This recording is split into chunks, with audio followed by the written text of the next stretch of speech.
The slap knocked Amara down. Her cheek stung, and tears filled her eyes. "You will do as you're told," Ola hit. "Or should I tell your father how you've been stealing from the market money? How you've been sneaking out to meet boys? All lies." But Papa would believe Ola. He always did. That night, Amara lay on her old mat in the small room she had been moved to after Ngozi took over her childhood bedroom.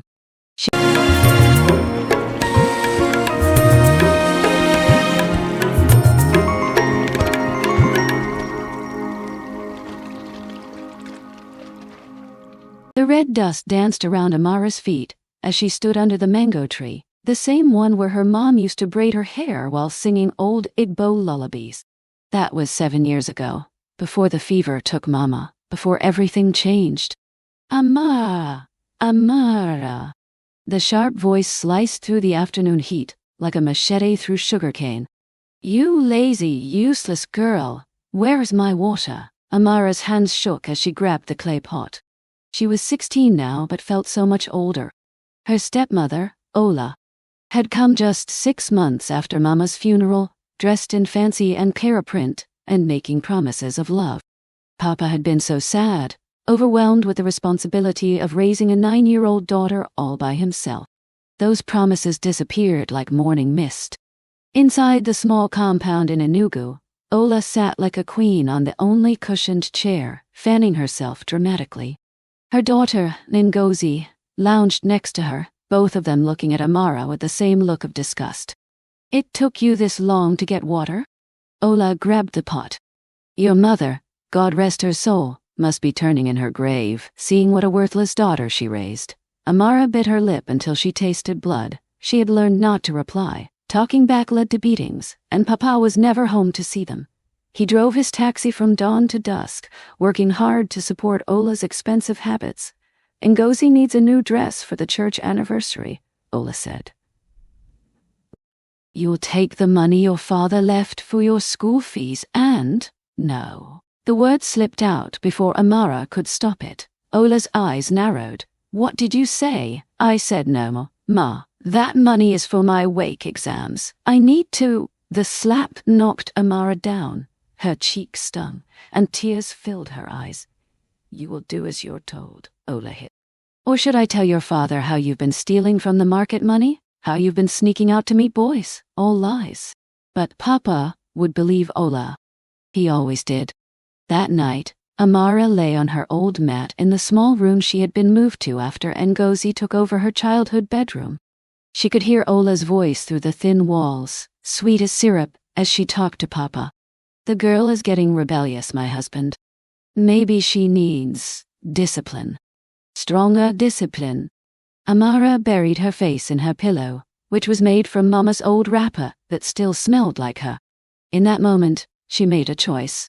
The bus station was buzzing with the chaos of early morning. Amara held tightly to her small bag, which had Mama's wrapper, a faded photo, and the 3,000 lira she had saved from selling her mother's old jewelry. She was now 17, and this was her only chance. "Abuja! Last seat to Abuja!" a tout shouted. Amara ran to it. She had heard that Abuja was a place full of opportunities, where a girl could vanish and start anew. She didn't look back as the bus left, not allowing herself to think about Papa's reaction when he found out she was gone. Would he even care? Or would Ola convince him that it was good riddance? Abuja was huge, shiny, and uncaring. Amara's money lasted for 3 days. She slept in the motor park, with fear always by her side, until a woman named Auntie Folake spotted her trying to wash her face at a public tap. "Ah, small girl like this, what are you doing here?" Auntie Folake's round face showed concern. Amara could have lied. She should have lied. But something in the woman's eyes reminded her of Mama, and she ended up telling her whole story. Auntie Folake owned a small buka, a local eatery, in Wus. "You can work for me. Serve customers. Help with cleaning. I'll provide food and a place to sleep." It wasn't much, a corner in the storage room, 15,000 naira a month, but it was honest work. Amara threw herself into it, getting up before dawn to help cook jollof rice and egusi soup, serving customers with a smile that gradually became real. 6 months went by. Then, a year. He entered on a Tuesday afternoon, right after the lunch rush had finished. He was tall and graceful, with kind eyes and a fancy agbada that hinted at his wealth. He ordered pounded yam and vegetable soup, and when Amara served him, their fingers touched briefly. "Thank you," he said, his smile bright like sunshine. His name was Dr. Chukwuma Okafor, and he became a regular customer. Auntie Folake joked that it wasn't just for the food, but to see that beautiful girl with sad eyes. He was 32, a successful surgeon, and incredibly patient. "Why do you look so sad?" he asked one day, 6 months after he started coming.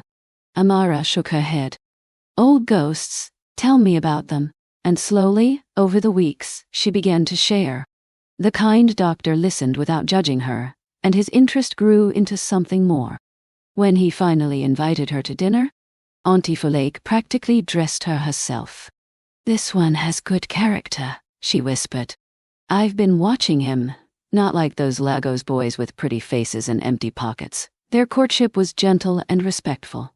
Chukwumi introduced her to his family. His mother was initially doubtful about the girl from nowhere, with no family. But his father, a retired professor, recognized Amara's fierce intelligence. "She reminds me of your mother at that age," he told Chukwu. "Diamonds aren't born polished." They got married on Amara's 21st birthday. It wasn't the grand wedding that Ngozi probably had by now, but it was beautiful, intimate, and meaningful. Auntie Folake cried like a proud mother. Amara didn't invite Papa. She didn't even know if he was still alive. The wound was still too fresh. 5 years of marriage brought unexpected joys. They had 2 children, a boy and a girl. Chukwuma's practice thrived. They built a house in Asokoro, hired staff, and became the kind of family Amara had only dreamed of. But success brought attention, and attention brought the past rushing back. It happened at the National Hospital fundraiser. Amara, now 26 and elegant in her own way, mingled with guests alongside her husband. Connecting for his new medical foundation was important. The foundation aimed to help underprivileged women and children, which was something she really cared about.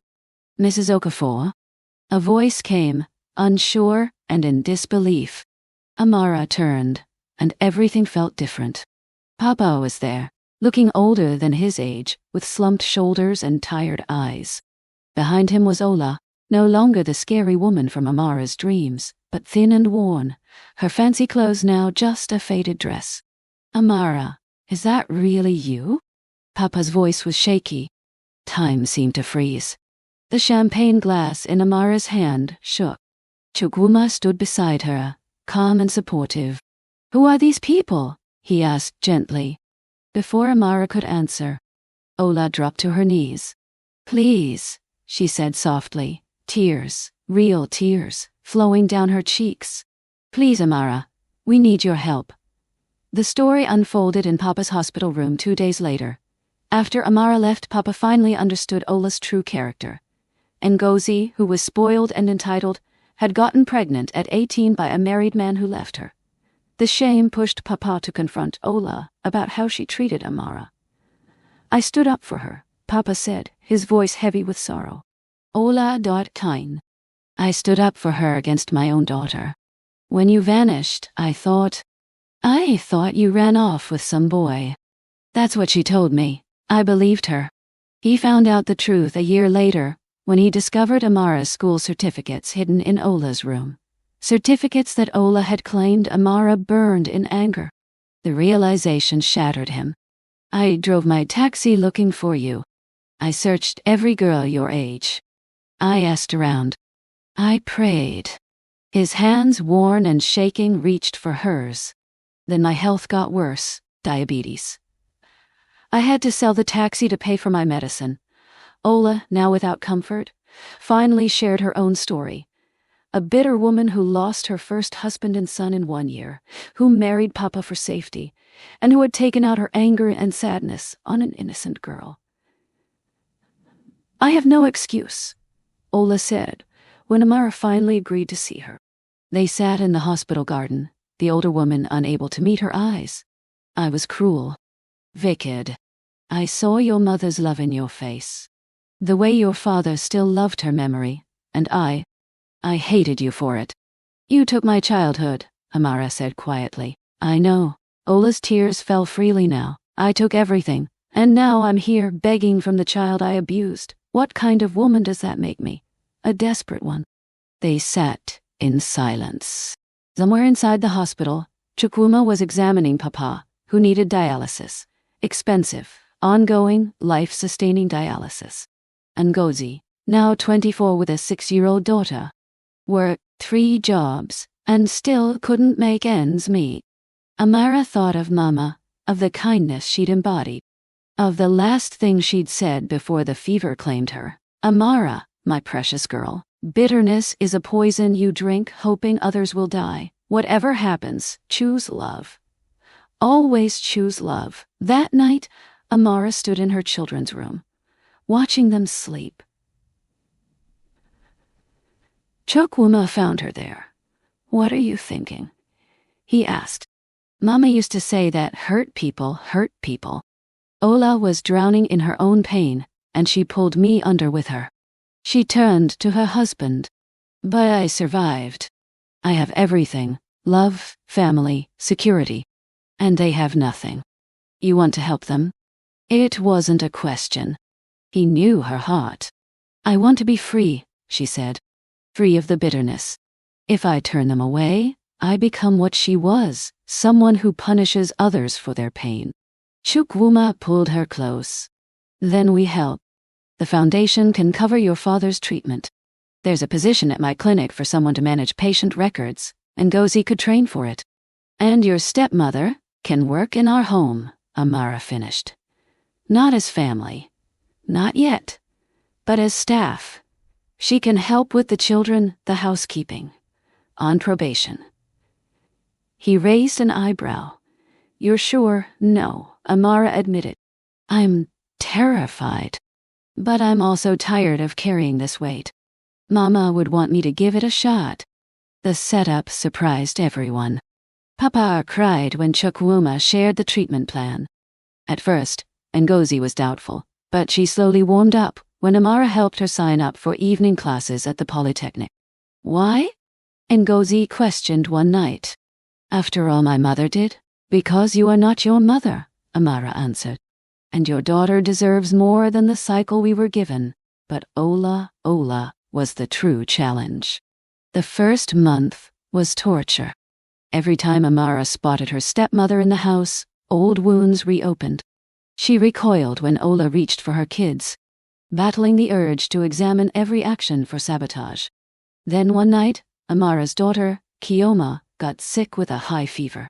Chukwuma was in surgery, unreachable. Amara, frozen in fear, memories of Mama's last days flooding her mind, couldn't move. Ola took charge. Call the driver, she ordered, acting with surprising speed. Wrap her up, hospital, now. It turned out to be pneumonia. Caught early, treated well. And through that long night, Ola stayed with Amara in the hospital waiting area. Not saying a word, just being there. My son, Ola finally spoke, her voice barely a whisper. The one who passed away. He was 6, the same age as Kioma. The fever hit so quickly, by the time we got to the hospital. She shut her eyes. I couldn't save him. I've been so furious. At God, at the world, at everyone who still had what I lost. That doesn't make what you did to me okay. No. Ola met her gaze for the first time. It doesn't. Nothing makes it okay. But maybe it helps explain. And maybe, if you can find it in your heart, we can create something new. Not mother and daughter. I don't deserve that. But 2 women who dealt with their grief in different ways. It wasn't forgiveness. Not yet. Forgiveness would take time, slowly and painfully, over months and years of rebuilt trust. But it was a start. 2 years later, the Okafor Medical Foundation opened its 5th clinic, this one in Enugu. Amara was at the ribbon-cutting ceremony. surrounded by her family. Papa, looking healthier now, was smiling with pride. Ngozi, who became a certified medical records specialist, was all set to run the new facility. Her daughter, full of dreams and energy, was already chatting about wanting to be a doctor like Uncle Chukwu. And then there was Ola, who had changed a lot after years of therapy and true regret, now working as a patient advocate to help other women get out of tough situations.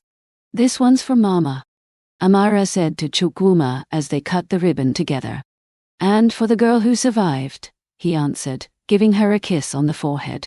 That evening, under the mango tree in Papa's old yard, now fixed up and looking beautiful, Amara gathered her family. She had brought Mama's old photograph, which was faded but still very special. "Tell us about Grandma," Kioma asked eagerly, snuggling up to Amara. Amara shared stories about a woman whose love went beyond death, whose lessons on kindness and forgiveness took a long time to grasp, and whose legacy continued through a daughter who chose healing instead of hate. Ola listened from the side, tears rolling down her cheeks. Amara noticed her, and after a brief pause, motioned for her to come closer. "You need to hear this too," Amara said softly, "because you are part of the story now, the part about redemption." As the sun set over Enugu, coloring the sky with gold and red, the family sat together under the mango tree, witness to both pain and healing, endings and new beginnings. And in the dimming light, Amara could almost hear Mama's voice, singing those old Igbo lullabies, approving of the woman her daughter had grown into. Not perfect, not without flaws, but complete. And finally, after so many years, free. 10 years after that gathering, on her 36th birthday, Amara got a surprise package. Inside was a handwritten letter and a small box. "My dear Amara, if you're reading this, I've gone to meet my son and ask your mother for forgiveness in the next life. The doctors found an aggressive cancer, and I've decided not to fight it. I'm exhausted, and I'm ready. But before I leave, I want you to know, you saved me. Not just in a material way, but spiritually. You gave me something I didn't earn, a second chance to be human again, to love your children like I should have loved you, to realize that grace is real. In this box is your mother's wedding ring. I took it after she passed away, intending to sell it. I never did. I couldn't. It felt like I was stealing her soul. I've held on to it all these years, and now I'm giving it back to its rightful owner. Thank you for showing an old, bitter woman that it's never too late to change. Thank you for being better than I deserve." With love and endless gratitude, Olamera opened the box with shaking fingers. Inside, Mama's simple gold ring shone as if it had just been polished. She put it on her finger, and for the first time since she was 9, she felt whole. She didn't cry. Instead, she smiled, because she finally understood what Mama had been trying to teach her all along, that the best revenge against cruelty isn't more cruelty, but the bravery to stay kind. That broken people can heal. That love, true love, is a choice we make every day. And she had made a good choice. Under the mango tree that still watched over her past and future, Amara closed her eyes and whispered a prayer. For Mama, for Papa, for her children, and yes, even for Ola. For all of them, caught in the web of pain and healing that makes us human. The tree's branches rustled in reply, old and wise, witnessing one final truth, that some stories don't end in victory or defeat, but in something more complicated, more beautiful, redemption. And that was enough. Thank you for watching. Kindly share your thoughts in the comments section. Don't forget to subscribe, like, and share. Also, click the notification button to get notified each time I post a new video. See you on my next video.